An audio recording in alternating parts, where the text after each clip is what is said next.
بسم اللہ الرحمن الرحیم۔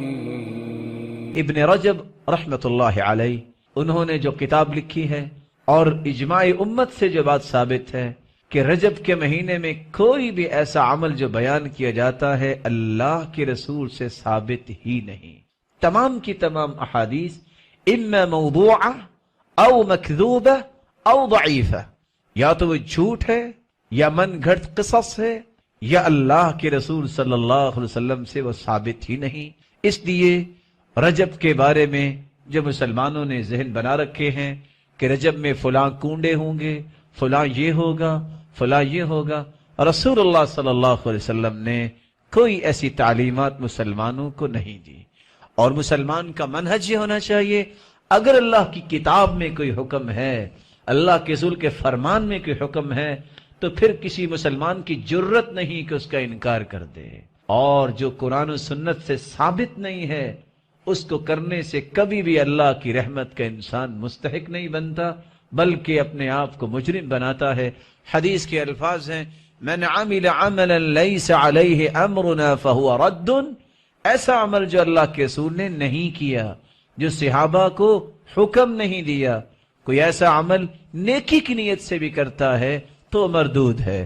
من احدث فی امرنا هذا ما لیس منہ فہو رد، جو دین میں ایسا پہلو پیش کرتا ہے، نیت جتنی بھی خالص ہو، عمل جتنا بھی نیک نظر آئے، اگر اللہ کے رسول نے ایسا حکم نہیں دیا تو وہ اللہ کے ہاں قابل قبول نہیں۔ رسول اللہ صلی اللہ علیہ وسلم کی جو صحیح مسلم میں روایت ہے، میں وہ سنا کے بات کو ختم کرنا چاہوں گا اور اس حدیث میں آپ کو شریک کرنا چاہوں گا۔ روزہ رکھنے کا ثواب کیا ہے؟ کون بتائے گا؟ روزے کی دو قسمیں ہیں۔ فرضی روزہ جو ہوتا ہے نا، الصوم لی وانا اجزی بہ، اس کا تو اللہ ہی اجر دیں گے، ان لمیٹڈ ہے، وہ اللہ ہی جانتے ہیں۔ جو نفلی روزہ رکھتا ہے اس کا ثواب کتنا ہے؟ 70 سال اگر سفر کیا جائے تو کتنا سفر طے ہوگا؟ تصور کر سکتے ہیں ہم؟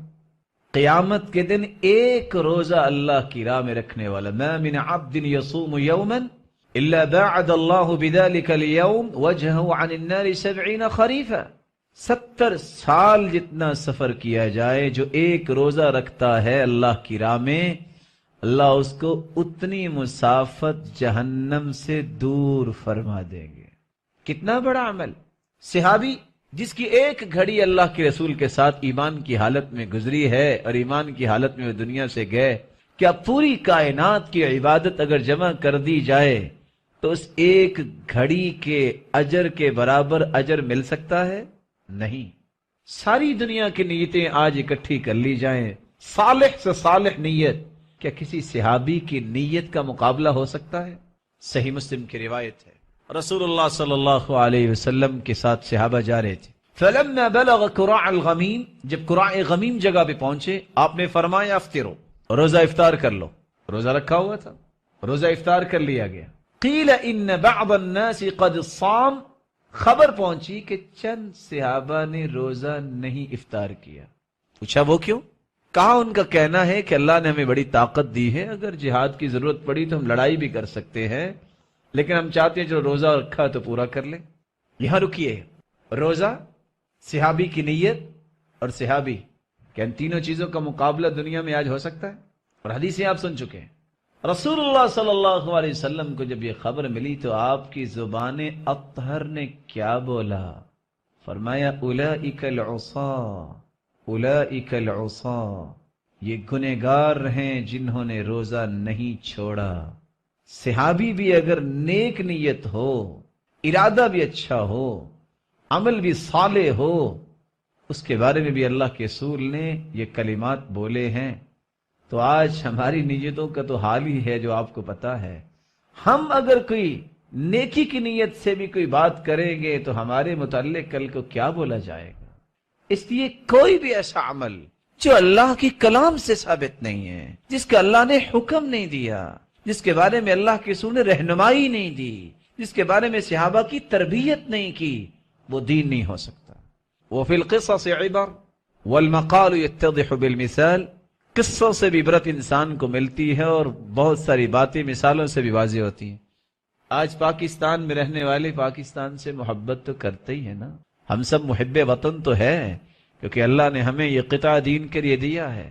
لیکن اگر چند محبان بیٹھ کے یہ سوچے کہ چونکہ حالات کچھ اچھے نہیں ہیں تو ہمیں بھی مسلمانوں کے اوپر جو مصیبت ہے قرض کی یہ دور کرنی چاہیے، پلاننگ سے نا، اور بیٹھ کے مشورہ ہو جاتا ہے کہ چلو جی آپ بھی ڈالرز تیار کر لیں، آپ کپس تیار کر لیں، آپ ین تیار کر لیں، آپ یورو تیار کر لیں.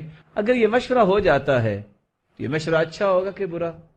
اچھا ہی ہوگا نا، کہ چلو ہم بھی قرض اتارنے میں مدد کرتے ہیں انتظامیہ کی، وہ بھی تو ہمارے لیے سوچو بچار کرتے ہیں نا. لیکن اگر مطلوب کوانٹٹی بنا بھی لیں ہم اور ہم انتظامیہ کو کال کر دیں کہ السلام علیکم ورحمۃ اللہ وبرکاتہ، ہم محب وطن ہیں اور آپ کے کندھے کے ساتھ کندھا لگا کے ملک کو کرائسس سے بچانا چاہتے ہیں، یہ لیں آپ قرض ادا کریں اور ہماری جان چھڑا دیں.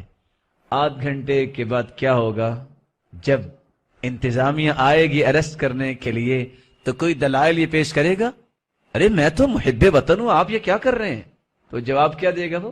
اچھا ساتھ تم فراڈ کرتے ہو اور ساتھ دلائل پیش کرتے ہو، اریسٹ کریں گے.